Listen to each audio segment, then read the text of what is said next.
Leo tumefanya mnada wa kwanza wa ufuta kwa msimu wa mwaka 2025-26.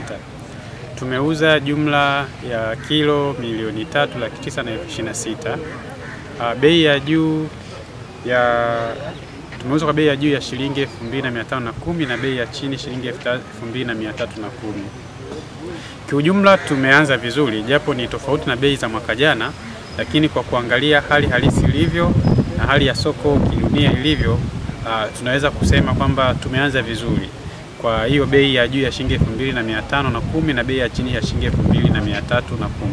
Izingatiwe kwamba bei hizi ambazo zimepatikana leo zinaenda kwa mkulima moja kwa moja. Hakuna makato yote kwa mkulima, kwa sababu kwenye mkoa wetu wa Pwani sisi tozo zingine zote zinakuwa upande wa mnunuzi. Kwa hiyo bei inayosomwa mnadani ni fedha ambayo inamfikia mkulima moja kwa moja. Rai yangu kwa wakulima na wadau wote, hususan ni viongozi wa AMCOS, wahakikisha wanaendelea kupokea ufuta wenye ubora. Wasipokee ufuta wenye mavumbi, ufuta wenye mchanga au ufuta ambao hauna rangi zinazoeleweka. Wapokee ufuta wenye ubora ili tuendelee kuwa na ufuta ulio bora na kuweza kupata bei nzuri sokoni.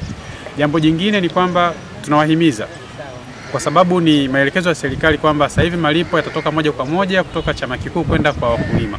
Kwa hiyo nawahimiza na kuwaomba sana viongozi wa AMCOS zote mkoa mzima wa Pwani, wahakikishe wananakili taarifa sahihi za kibenki kutoka kwenye kadi za wakulima, kadi zao za benki, ili tuweze kuchakata malipo hayo bila kuwa na shida yoyote. Kufanya hivyo kuturahisishia sisi chama kikuu kuweza kuchakata malipo kutoka kwetu kwenda kwa wakulima moja kwa moja bila kutokea hitilafu yoyote.